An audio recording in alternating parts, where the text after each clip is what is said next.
Hey everyone, welcome to another episode of Genuine APBT. On today's episode, I'm just going to go over what you've probably already seen a lot of people go over, how to give your first puppy shots to your dog. We already did one dog, but I want to just do the video so you guys could see it. And again, a lot of this stuff is repetitive, so I'll make it very quick. We use the Canine Spectra 5 for their first 6-week puppy shots. And then this is just a log where I keep all the information of things that have been going on since the puppies were born and all that. I'm not going to put the puppies on the internet. I'm not going to show them too much, just for the privacy of the owners. And so, yeah. So it's the Spectra 5 shot here. And what we're going to do is we're going to open it up, and then I'll talk about it once I have it open and we're ready to go, okay? So, like I said, it's very self-explanatory. The Spectra 5 comes with the solution and then the actual vaccine mixture or the powder. You've seen it all, okay? So when you get them out of the refrigerator, they're going to be pretty cold. You don't want to shock your dog, so just warm them up a little bit in your hands like this. You don't have to warm up the actual powder, but the solution, yes, because that's what's going to be cold. Have a little cotton swab ready, a little bit of alcohol. And I think this is a 22 gauge 3 milliliter syringe.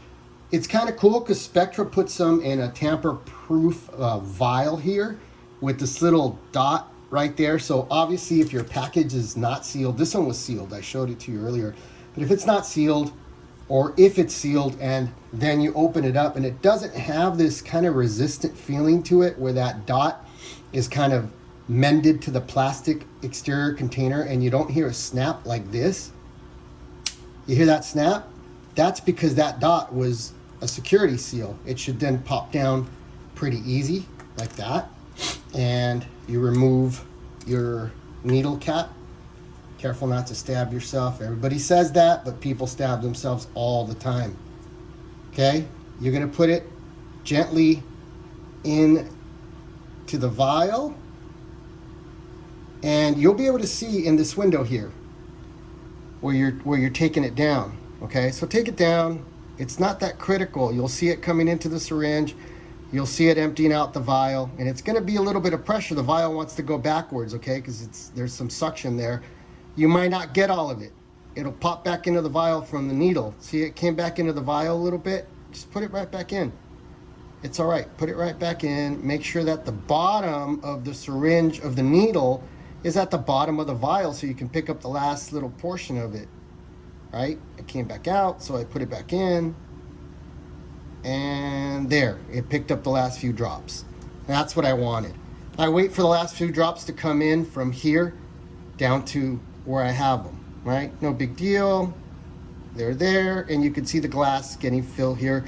Obviously, I'm not gonna push much higher than that because I don't wanna spill any of it. I need it to go into the mix. You've seen it. So you really have about 1.5 milliliters of solution, and it's gonna go in to the powder, and it'll put it right in almost automatically. See, it does it by itself. And it's kind of pre-mixing. A lot of guys will just sit there and they'll just mix it like this, back and forth, which is okay. You don't wanna shake it too much. You don't wanna create bubbles. Not that you can't take them out. You could, but this is just a better way of doing it. It's like when you're putting clear on a stain. That's why they tell you not to shake it, because it's just better to work without the bubbles. It gives you more control. So you could do it that way, or you could even take it out, okay? Put your syringe down, and you could go like this. You're not really shaking it. You're just kind of rolling it like this so it could get mixed, okay? And the same thing. Hit the center of it, don't stab yourself, right? You got it there, and you're gonna see it start coming into the syringe and out of the vial. That's why they're see-through. This one's gonna give you a little bit of a harder time. That's okay. There, you got some air, that's all right. You got it all the way out. Same thing, you push up gently, and you see the liquid going to the top of the plastic syringe, and then filling up the top there, and it's going towards the needle, and then there's a drop right there. So you're ready. Now you go get your pup. All right, so you want to get a little bit of just a tiny bit of alcohol on the swab where you're gonna do it. I'm gonna do it right here on the scruff. I know it's cold. I know. What's up? What is that? What is that? What is that? I like to go this way because it gives you this whole window. See, a lot of people go this way, and I guess you could go side to side that way, but if you pick it up this way, so it's I want to say perpendicular, not parallel. Well, it's more parallel to the dog, right? So you're going this way, you're picking it up, and you have this whole portion to go underneath the skin here and before the muscles on the neck. So you obviously want to go this way when you put it in like this. You don't want to go down towards them. And okay, I know. It's kind of cold. I get it.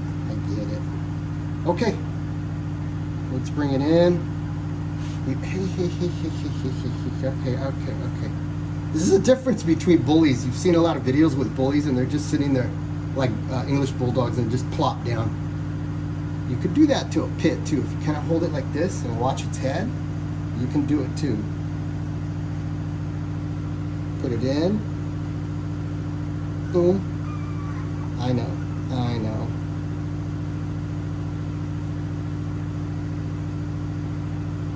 And then out. That's it. See how we got it right in the skin? That's all you need. Never had a chance of even getting it to the muscle or nothing like that. All it has to do is break the skin in by like a 1/16 of an inch, and you're good. Good. Yeah. All right, guys. Know them, love them, and raise them responsibly.